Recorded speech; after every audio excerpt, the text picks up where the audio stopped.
Bonjour et bienvenue dans ce quatrième épisode. Nous allons ici développer et réduire l'expression D. On voit ici quelque chose qui ressemble au premier abord à de la double distributivité et ici une identité remarquable.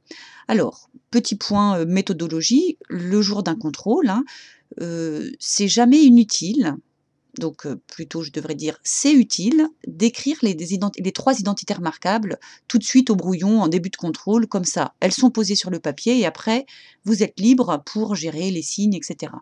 Donc ici en fait, le fait de les avoir écrits les trois aussi, c'est aussi pour vous montrer que là, en fait, si vous reconnaissez que c'est la troisième identité remarquable, vous allez gagner du temps à développer.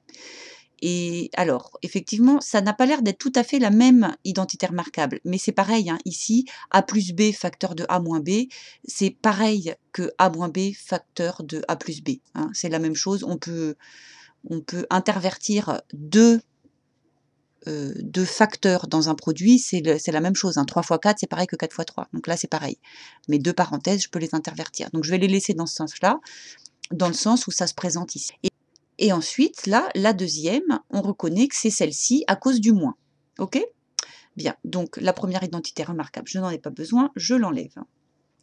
On va donc finalement utiliser la deuxième identité remarquable et la troisième ici pour gagner du temps. C'est parti. Donc, ici, mon petit a de ma formule, celle-ci, c'est 4x. Donc, a au carré, c'est 4x fois 4x, c'est-à-dire 16x au carré. Moins b au carré, le b, c'est bien le 3, hein, donc moins 9. Voilà, vous voyez, c'est quand même rapide de reconnaître cette identité remarquable, parce que si vous aviez fait avec la double distributivité, vous auriez eu un moins 12x ici, un plus 12x là, donc ça vous aurait fait deux termes en plus sur cette ligne. Bon, ça aurait fait 0 à la ligne suivante, mais c'est quand même rapide, c'est utile de reconnaître cette identité remarquable, vous devez la reconnaître. Et ici, ah oui, attention, j'ai à nouveau le piège, comme dans la vidéo 3 là, où j'ai un moins devant quelque chose à développer. Donc je vous remets le petit laïus.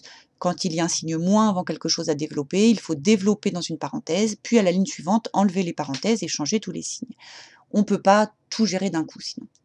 Donc ce qui nous donne, je mets mon moins et ma parenthèse, et je m'apprête à développer, donc cette fois, c'est celle-ci, où le A de cette formule, ici, c'est 2x, et le B, c'est 6. Donc on y va, A au carré, 2x au carré, c'est 4x au carré, moins 2ab, moins 2 fois ça, moins 2 fois 2x fois 6, ça fait moins 24x, et enfin, le dernier terme, plus b au carré, plus 36. Et je ferme ma parenthèse, sachant qu'à l'étape suivante, je changerai tous les signes qui sont à l'intérieur. Ce qui nous donne ça. J'enlève le moins, j'enlève les parenthèses. Ici, moins 4x, moins 24x. Non, pardon, plus 24x. Le moins 24x devient plus 24x. Et le plus 36 devient moins 36. Je suis prête pour réduire. Alors, je vais peut-être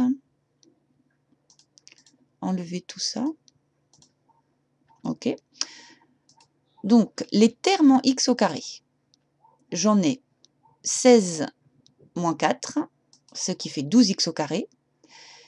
Les termes en x, ben, j'en ai que 24. Hein. Ceux qui auraient pu apparaître ici, moins 12x plus 12x, ça faisait 0. Donc, en fait, j'ai que celui qui arrive de cette identité remarquable, hein, comme terme en x. Donc, ben, je l'écris, hein, plus 24x. Et les nombres tout seuls, moins 9, moins 36, ce qui fait moins 45. Voilà, c'est fini. Essayez de le refaire, hein. Recopiez le début, mettez sur pause, retournez la tablette et puis essayez de le refaire tout seul. OK? Très bien.